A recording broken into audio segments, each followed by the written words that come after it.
Hi investors, welcome to SOIC. तो आज की इस वीडियो के अंदर हम लोग ये सीखेंगे what is the importance of price upon earnings ratio, जिसको मैं परसेप्शन टू अर्निंग्स रेशियो कहता हूँ। कि पी रेशियो की क्या इंपॉर्टेंस है, बिकॉज इस वीडियो को बनाने का पर्पस क्या है कि रिटेल इन्वेस्टर्स में बहुत ज़्यादा ही कन्फ्यूजन है related to the concept of P ratio.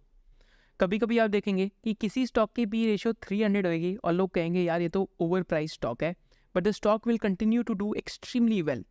कभी कभी आप क्या देखेंगे कि किसी स्टॉक की पी रेशियो 3 टाइम्स होगी and you'll think that the stock is cheap, but in reality the stock will continue to do extremely badly.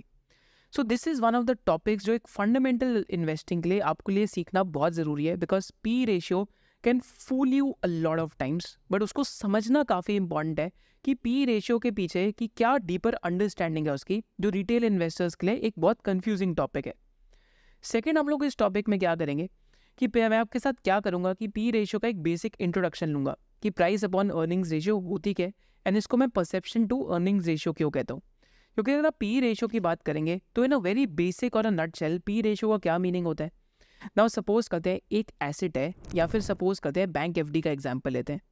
तो बैंक के अंदर आजकल जो फिक्स डिपॉजिट्स का रेट है वो 7% के आसपास है। अगर मैं किसी बैंक के अंदर 100 रुपीज़ रखता हूँ एंड मेरे को 7 रुपीज़ की इंटरेस्ट आती है एवरी ईयर, तो वहाँ पे क्या मीनिंग होएगा कि बैंक एफडी की क्या पी रेशियो है, दैट इज 100 रुपी जो मैं बैंक के अंदर डाल रहा हूँ, that is the price that I have paid, and उस पर अर्निंग्स में कितनी बना रहा हूँ 7 रुपीज़ की। तो इट मीन्स कि 14.2 टू 14.3 टाइम्स का पी रेशियो है बैंक एफडी का। माने 1 रुपी की अर्निंग के लिए I am paying 14.2 to 14.3 rupees. तो स्टॉक मार्केट में भी ऐसा ही होता है। डिफरेंट सेक्टर्स की डिफरेंट पी रेशियोज होती है, डिफरेंट ग्रोथ रेट्स की डिफरेंट पी रेशियो होती है। कोई मेरे को आगे बोलता है कि सर पैकेजिंग कंपनी या पेपर कंपनी को 6-7 की पी क्यों मिलती है, वेराज एक कंज्यूमर कंपनी को 50-60 की पी क्यों मिलती है। क्या पैकेजिंग कंपनी 6-7 की पी पे चीप है, या पेपर कंपनी 6-7 की पी पे चीप है या नहीं है, या कंज्यूमर कंपनी 40-50 की पी पे एक्सपेंसिव है या चीप है या नहीं है। So this is one of the most commonly asked questions bye retail investors, and इस पूरे क्वेश्चन को मैं आपके साथ वीडियो में सॉल्व करूंगा।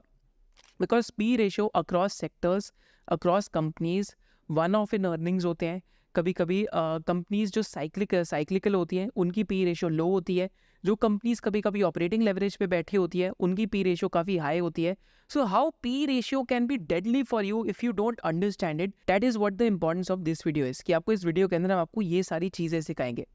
तो इस वीडियो को हमने डिफरेंट पार्ट्स में डिवाइड करा है, एंड इन पार्ट्स में मैं क्या करूँगा कि पार्ट 1 ऑफ दिस वीडियो के अंदर हम लोग बात करेंगे कि परसेप्शन अपॉन अर्निंग्स रेशियो क्या होती है, एंड परसेप्शन की स्टडी हम कहाँ से करते हैं और अर्निंग्स की स्टडी हम कहाँ से करते हैं। फिर हमने डिफरेंट पार्ट्स के अंदर क्या करें, डैट हम लोगों ने देखा कि डिफरेंट सेक्टर्स में डिफरेंट मल्टीपल्स कौन से यूज होते हैं। फिर हमने देखा कि how can P ratio fool you, and I have done multiple case studies on it. फिर एक हमने बहुत इंपॉर्टेंट कॉन्सेप्ट पढ़ा है कि पी की री रेटिंग क्यों होती है और पी की डी रेटिंग क्यों होती है, कि पी कंपनीज की री रेट क्यों हो जाती है, माने किसी कंपनी की पी 20 थी वो 50 की हो जाती है, और अगर किसी कंपनी की पी 50 थी वो 20 की हो जाती है। तो ये हम देखेंगे वीडियो के अंदर कि what leads to P rerating और what leads to P derating. Then हमने और भी क्या स्टडी करी है वीडियो के अंदर कि डिफरेंट पीयर्स के सेम इंडस्ट्री में डिफरेंट पी रेशियोज क्यों होती है। फिर हमने ये भी देखा है कि पी रेशियो को नॉर्मलाइज करके कब देखना चाहिए, एंड फाइनली हमने पेग रेशियो की इंपॉर्टेंस को स्टडी करा है। And towards the end of the video पे हम लोगों ने एक आपके लिए बुक गिव अवे कॉम्पिटिशन भी रखा है, एंड एक चेकलिस्ट भी बनाई है कि जब भी आप एक किसी कंपनी की पी रेशियो या इंडस्ट्री की पी रेशियो देखते हैं तो आपको उस चेकलिस्ट को जरूर फॉलो करना चाहिए। With this, let's start with the part 1 of the video. If you're excited for it, just drop a hell yes in the comments and make sure that you smash the like button.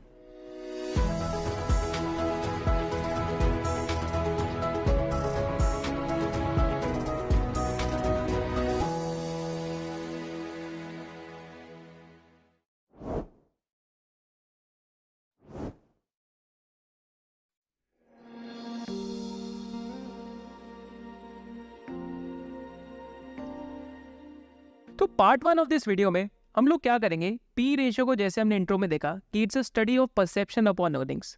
तो हम लोग क्या करेंगे इस video के अंदर कि P ratio को 2 पार्ट्स में ब्रेक करेंगे, एंड पहले हम परसेप्शन की पढ़ाई करेंगे कि what leads to the formation of perception in the markets, कि परसेप्शन या सेंटिमेंट पी रेशियो को कैसे ड्राइव करता है।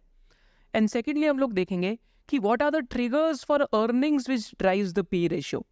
माने P ratio at the end एक मल्टीपल होता है, it is driven by psychology and actually fundamentally business के अंदर क्या हो रहा है, एंड फंडामेंटली जो बिजनेस के अंदर हो रहा है उसी के अराउंड परसेप्शन बनता है.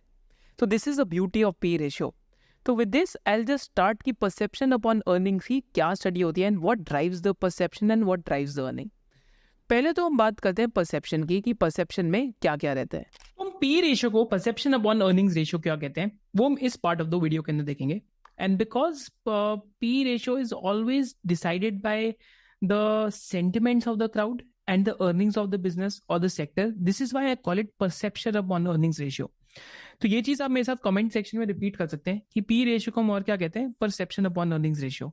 इस वीडियो में हम पीजी रेशियो की भी बात करेंगे. आई थिंक टुवर्ड्स पार्ट 2 और पार्ट 3 हम लोग पीजी रेशियो पे चलेंगे टुवर्ड्स पार्ट 3 में. बट अभी हम यहाँ पे परसेप्शन अपॉन अर्निंग्स रेशियो का दिमाग लगाते हैं कि इसको हम परसेप्शन टू अर्निंग्स रेशियो क्यों कहते हैं. तो पहली चीज देखते हैं कि परसेप्शन मार्केट में किस चीज से डिसाइड होता है.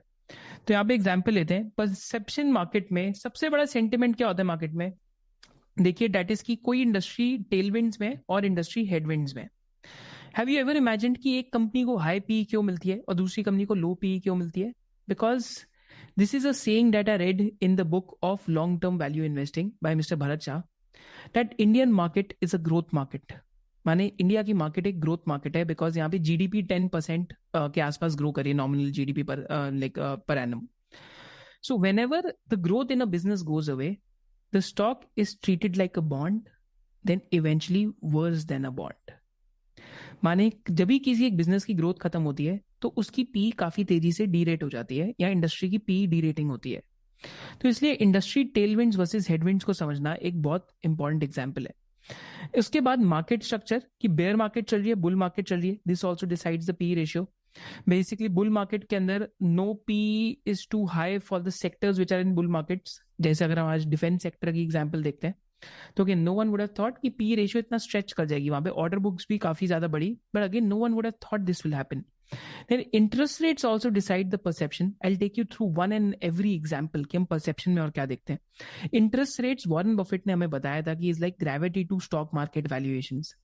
Interest rate माने कि इकोनॉमी में जो सेंट्रल गवर्नमेंट है क्या इंटरेस्ट रेट सेट कर रही है, इट विल डिसाइड कि मनी सप्लाई बढ़ेगी या घटेगी. अगर इंटरेस्ट रेट्स बहुत हाई हैं तो उस पर्टिकुलर कंट्री की पी रेशियो धीरे धीरे करके लो होते जाती है. जैसे यूएस के अंदर इंटरेस्ट रेट्स हाई हैं तो यूएस में जो स्मॉल कैप इंडेक्स है रसल 2000, वहां पे लास्ट 2 ईयर से बेयर मार्केट चल रही है. लिक्विडिटी इन द सेक्टर एक बहुत इंपॉर्टेंट एस्पेक्ट है. आज आप देख रहे होंगे कि डिफेंस सेक्टर के एनएफओ आ रहे हैं अगेन because liquidity उस सेक्टर में बढ़ रही है and it is chasing all these defense stocks at very high valuations, right? So again liquidity in the sector, whereas banking sector में से DIIs और FIIs दोनों पैसा निकाल रहे हैं इस टाइम पे, तो उस सेक्टर से liquidity निकल रही है. तो this is why you'll see कि some of the banking stocks have fallen to historic low price to book multiples or they have derated like anything. फिर टोटल एड्रेसेबल मार्केट बहुत इंपॉर्टेंट चीज है पी रेशियो डिसाइड करने में, whether it's a sunset industry और अ sunrise industry. क्या ये एक सनसेट इंडस्ट्री है सनराइज इंडस्ट्री है, वो बहुत इंपॉर्टेंट होती है डिसाइड करने के लिए. फिर political stability of a country भी आपकी पी रेशियोज डिसाइड करती है कंट्रीज की. जैसे चाइना की पी रेशियो देखेंगे तो शंघाई कॉम्पोजिट इंडेक्स जो चाइना की स्टॉक मार्केट का इंडेक्स है उसकी पी रेशियो लास्ट 14-15 ईयर से 15 से 12 के बीच में, 12 to 15 टाइम्स के बीच में. Because suppose if you invested in a Chinese company and कल उसका प्रोमोटर गायब हो गया because government officials kidnapped him because he said something which wasn't supposed to be said, right? So again that is political instability in that particular country, right? In terms of the कि एक communist है, एक basically communist government है और एक democracy रहती है. तो वर्ल्ड में जो बेस्ट स्टॉक मार्केट रिटर्न्स है it is given by the US market and the Indian market because of democracy and secondly also because कि यहाँ पे कंपनीज रिटर्न ऑन इक्विटी अच्छा कमाती है. In countries like China and other countries problem क्या है कि स्टेट ओन्ड इंटरप्राइजेस या state owned companies are majority of the economy. तो वहां पे प्रोडक्शन लिंक्ड इंसेंटिव्स या फिर प्रोडक्शन टारगेट होते हैं, प्रॉफिटेबिलिटी टारगेट नहीं होते. सब्सिडी प्रोडक्शन पे दी जाती है, प्रॉफिटेबिलिटी पे नहीं दी जाती.